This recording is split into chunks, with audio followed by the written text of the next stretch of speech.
Un tie, kas Kristu vēl nepazīst, meklējiet Jēzu,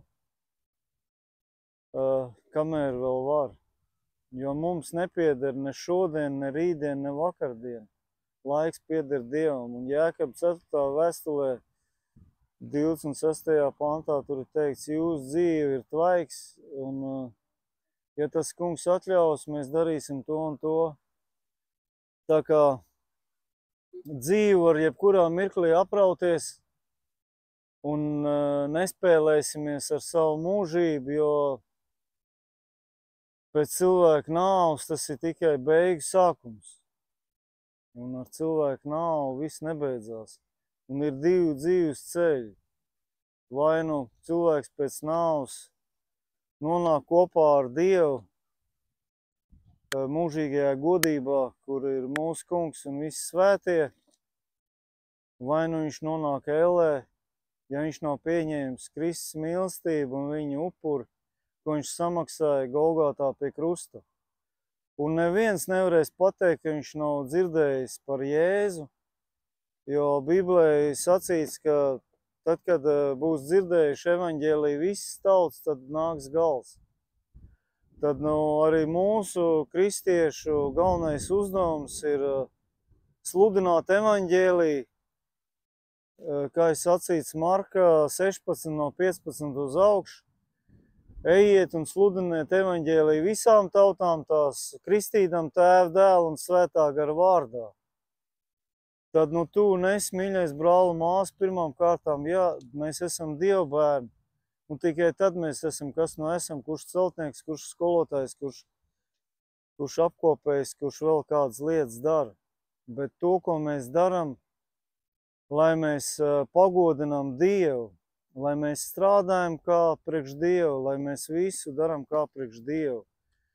Un lai apkārtējie cilvēki, redzot mūsu dzīvi, vēlas tādu Dievu uzņemt sevī, kādu viņi redz mūsos. Un cik tas ir brīnišķīgi, ja kāds cilvēks, kas Kristu nepazīst, vai darbvietā, vai kur mēs esam uz ielas, ka pienāk klāt un jautā, vai tu gadījumā neesi kristietis, un ka tad tu var liecināt un stāstīt par Dievu darbiem. Jo, mīļie brāļi māsas, 2. korintiešu 3. nodaļa, 17. pāns, tur ir sacīts, ka tas kungs ir gars, un kur tā kunga gars, tur ir brīvība. Un tas nozīmē ko? Ka Dievs nevienu ar varu nespiež un nevienu ar varu neglābs.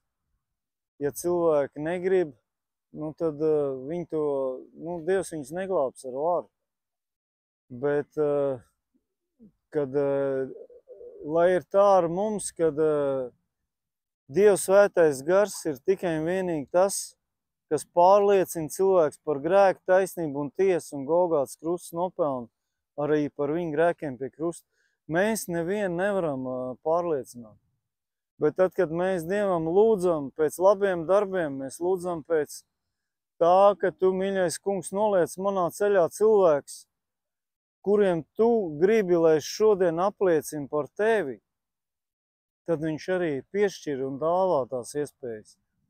Un man ir bijis, ka tanī pat vakarā jau vai nākamā vakarā man zvan kāda tantiņa un lūdza to un to.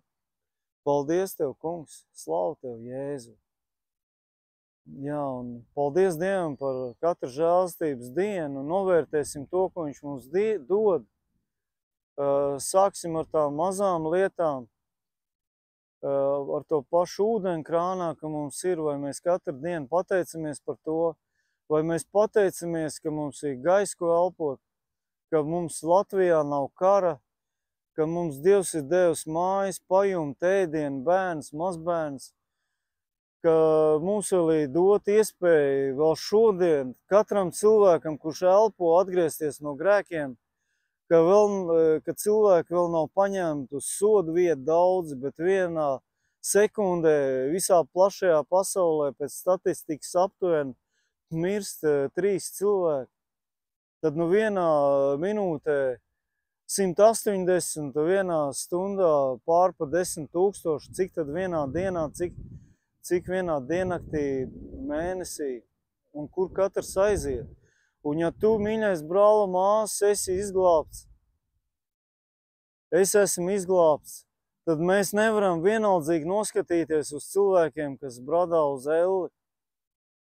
Un ja kāds negrib liecināt un stāstīt cilvēkiem par Kristu, un viņš uzskata sev par kristieti, tad viņam pašam jāizvērtē savas personīgās attiecības ar Dievu un jāpārdomā, vai tu pats esi izglābts.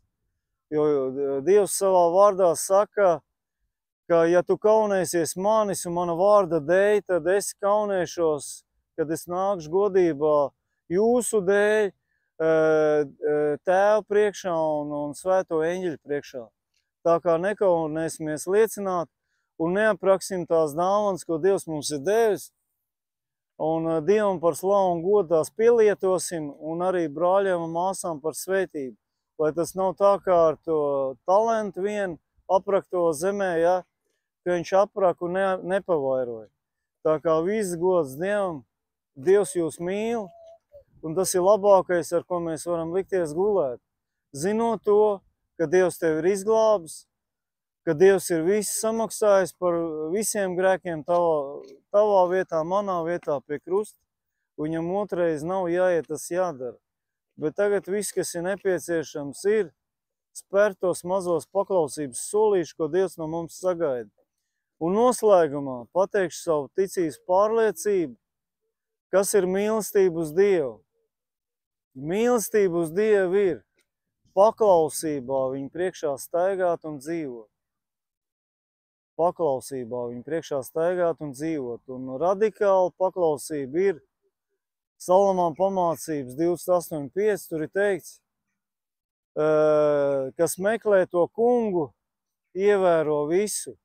Tad nu mācīsimies staigāt pa taisnības ceļiem viņa vārda dēļ, un ka mēs varam sadzirdēt Dievu garu balsi, ka varam sekot mūsu kungam un būt tur, kur ir mūsu kungs Jēzus Kristus, un ka varam būt par gaismu, par lampu pasaulē, un kad cilvēku dvēseles tiek arvien vairāk un vairāk glābts, ka Dievs mūs var lietot, ja esam tīri un šķīsti neaptraipīti raugu godam.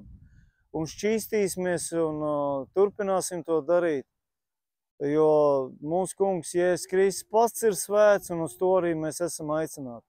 Kristus vārdā topiet arī jūs svēti, mēs topam svēti, lai Dievs mums katram pie tā palīdz.